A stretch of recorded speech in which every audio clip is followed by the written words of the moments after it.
Hello, everybody, and welcome to Responsible AI in Action with the Responsible AI Institute, where we are talking with some of the leading experts in responsible AI.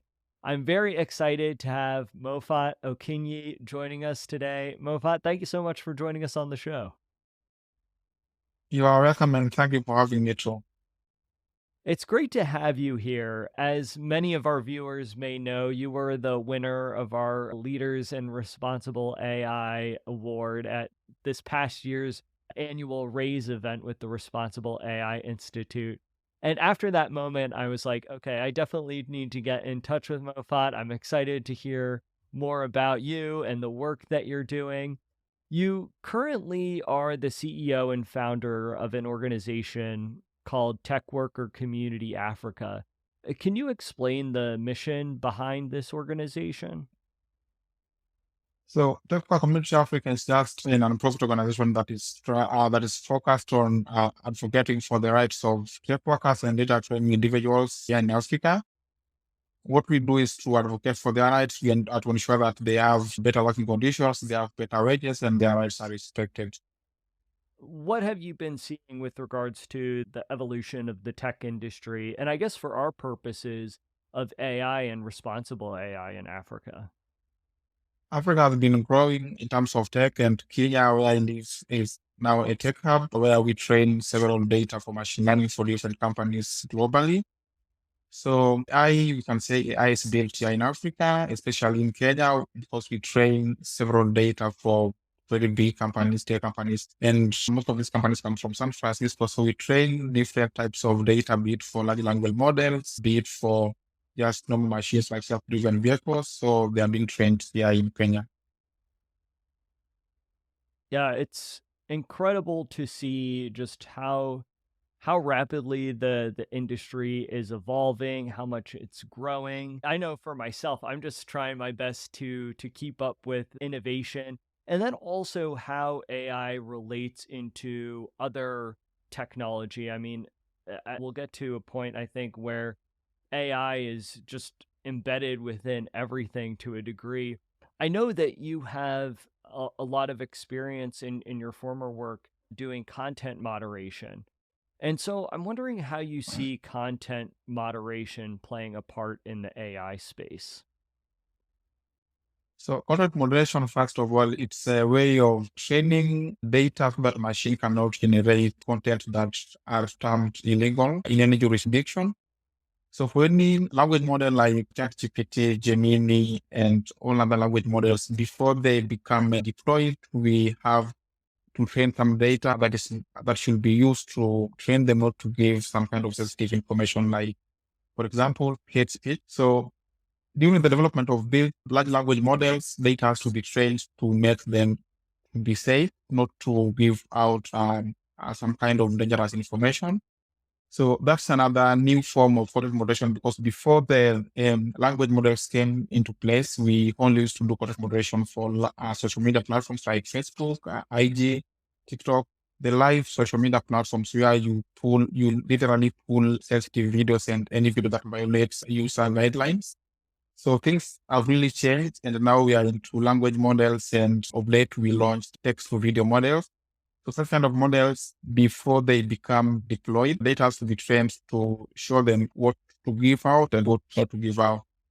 Yeah. It's fascinating to see where AI is going to play a role in that because, and I would love to hear your perspectives on just like given your past experience and then also where you see AI is going, how do you think AI will be able to determine what's good from what's bad as it relates to content moderation? Is it a process of training AI models in order to do that, or is it something that's a lot more involved?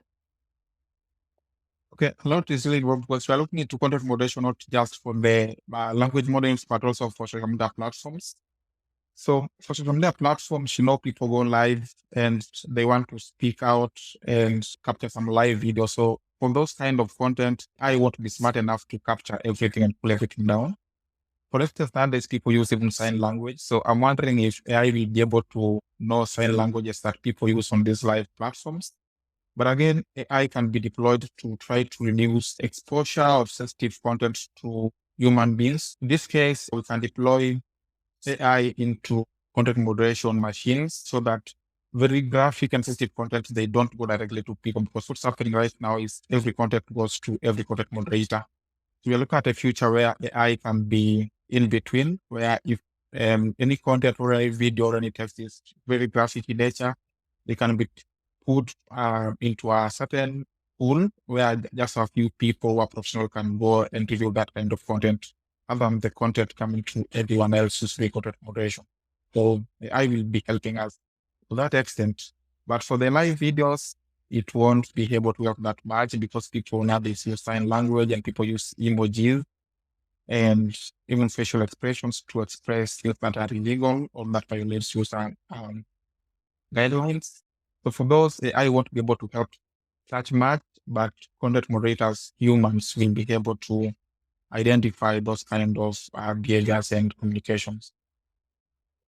It's really interesting to hear how AI is going to help moving forward. It's very exciting, and to also kind of see that in collaboration with the work that, at least in the near future, that humans will have to still continue to do. What do you think might be some of the risks that we should be aware of when it comes to AI and content moderation? So the first trait that we should be aware of is bias. When we do content moderation, we try to have some guidelines given by these companies. For instance, if you're moderating content for Meta Facebook, we use guidelines that Meta people give us. Same if you are doing content moderation for ByteDance, for TikTok, we use from ByteDance, we use guidelines that they give us. So for instance, they use a US context, and we moderate African videos. So for instance, how people view nudity in the US is not the same way we view it here in Africa. So if we pull some videos that violate laws in the US and it's an African video, then we are going to be biased to the person whose video we are pulling down. Yeah. So we really need to have some kind of global policies to use while doing content moderation, so that we don't offend people based on the algorithms. That's a really good point, that the content moderation is going to vary depending on where you're at in the world and the different cultures that exist in different parts of the world as well. It will certainly be interesting to see how things play out. Mophat, I cannot thank you enough for taking the time to join us today. I really appreciate it. And I really appreciate the work that you're doing as well, with what you're building with Techworker Community Africa and spreading the importance of responsible AI in the tech industry and Africa in large. So I can't thank you enough for joining us. Where can our listeners find out more information about you, about Techworker Community Africa, and all the great work that you're doing? Okay, thank you very much. So I can be found on LinkedIn, and then a company I run that's called Techworker Community Africa is also on LinkedIn. If you just search Techworker Community Africa, you'll be able to find our LinkedIn page, and our webpage is also called Techworker Community Africa, just one word, and then you'll be able to find us there. Yeah. Great. Well, I'll make sure to include those resources in our show description. So all our listeners or viewers out there, all you have to do is scroll down, click those various links provided. Mophat, thanks so much again for joining us. Thank you, Twanda. I appreciate it.